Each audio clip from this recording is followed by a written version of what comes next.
All right, classic fashion. The boys just kept battling. I'm really proud of this group. Early adversity, some things that we gave away early on, and an interception. We didn't execute on fourth down. We were 0 for 3, which is, we've had some success there. And got to give credit to the Rams first and foremost.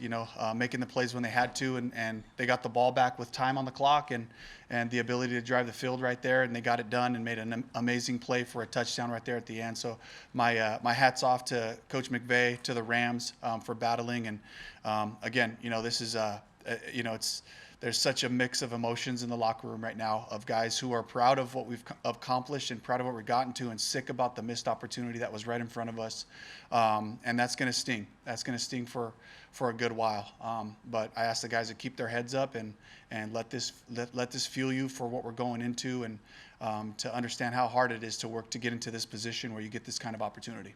Dave, I know that you have to go and watch film and all those things, but it seems when you guys were getting pressure on Stafford, good things were happening. Why, from your perspective, this soft coverage on, like an MVP front runner with so much on the line, 2 minutes left in the game?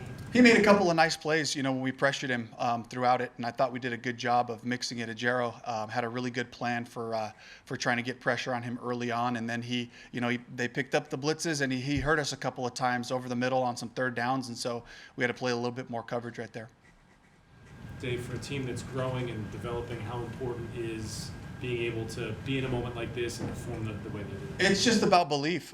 That's what this season has been about. Do you believe that you belong in these games? Do you believe that you can beat anybody if we do our job, if we play football the right way and we make the right calls and all that? And it's my job as the head coach to prove to these guys that if we handle business, we take care of the ball, and we play great football, we can play with anybody. And that belief is here. And the guys understand that part of it. And that's a big part about why this one stings. Dave, was JC ruled out at the end? He was. He was not able to come back in. How tough was that? He's in the tent for that last drive. Do you think that impacted what Ajero was able to call? It was untimely. I thought they took a lot of opportunities in the middle of the field, just kind of with some high-low concepts, and made the completions to get those drives going. And they didn't really attack us outside where JC wasn't. But at the same time, having JC out there is always a great thing. Dave, what was your assessment of Bryce's performance tonight? Gritty, tough.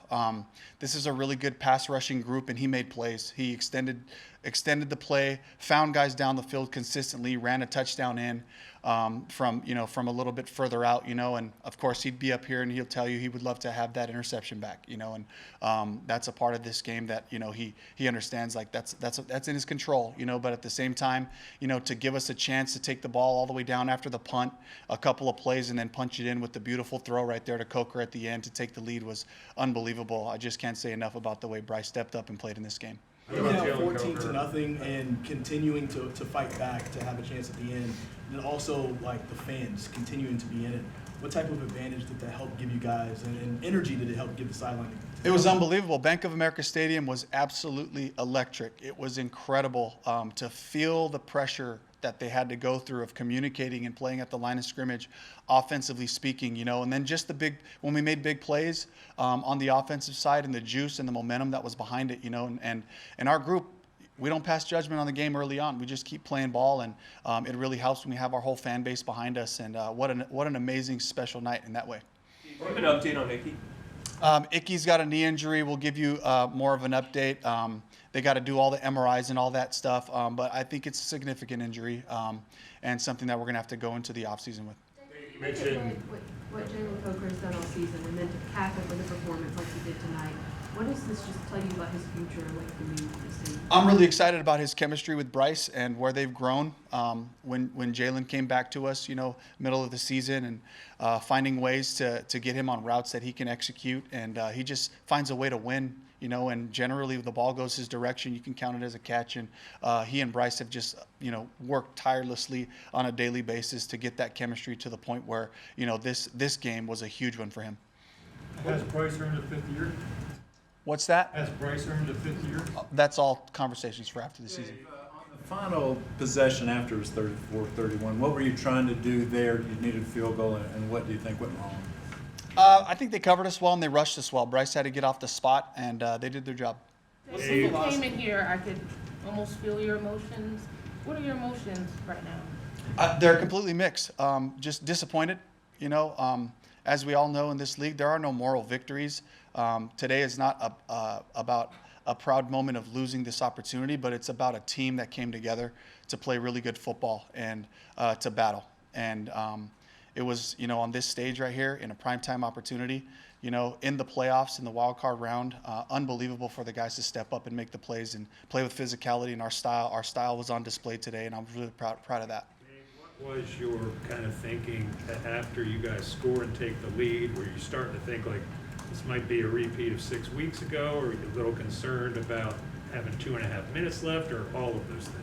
I had full confidence in our group to get it done, and understanding that, you know, there's guys that were ready to make plays, ready to rush them and try to force the ball out. And Matthew Stafford did a fantastic job of finding open receivers and working the ball down the field. You know, I can't help it whenever situations like this happen, and I put myself on the other side. I believe I have a chance to win the game, and so I know that it called for our best. You know, I'm just trying to get ready for 4 minutes if we get a stop. You know what approach are we going to take at that point? So I had to keep my mind in it and not make a decision about what the game was going to be like until it was over. As you continue to build the program, can you reflect on Mike Jackson's season and the play he made tonight? Unbelievable. It's just Mr. Consistency. He just steps up and makes his plays when they're there, knocks the ball down over and over. Then coming up with the huge interception for us there at the end was amazing after a failed fourth down to give us another chance. On the fans, you mentioned it, but just the energy in the city this week and the energy in the stadium tonight. Maybe it's too soon, but is there any sort of pride that you feel in sort of helping bring that energy back and being a part of the team that did that? Absolutely. When we came here as a staff, you know, our whole goal was to create a brand of football that we can be proud of, and that's what we're doing. And we're building something from the ground up, from the basics, the fundamentals, and the technique and all that, and trying to build it the right way. I'm just so proud to bring that to Panthers fans, to bring them a brand of football that they enjoy watching, that they can connect with, and it brings the community together. And I'm really proud of all those things. And I'm sick that we couldn't get it done for our group tonight. You guys have been really successful on fourth down all year. What was the process in the situations you were, especially early this game, because you gave the Rams really good field position there? Yeah, just that's been our MO. You know, we take opportunities and we've cashed in on those. I have confidence in our defense. Our defense played them well enough, especially, you know, after that last fourth down fail, not the very last one, but the one before. We were covering them well. We were rushing them. Mike Jack makes a huge play right there. And so, you know, I just kind of thought about, you know, what has gotten us to this point. It's been these opportunities to be aggressive and to put the ball in Bryce's hands and the guys' hands and ask them to execute. Late in the game when it comes to timeouts, when they're driving down the field, maybe you need to stop the clock. What was your thought going into not using a timeout on their final drive? At the end? Yeah. Or were you trying to save it for your potential final drive? Because I thought we were going to have an opportunity. You know, if they did score, we'd have an opportunity. I'd have some timeouts in my pocket to do that, and you know, it was going to be us, you know, stopping them and getting them into some longer D&Ds right there for me to actually take the timeouts in that situation. All right, thank you.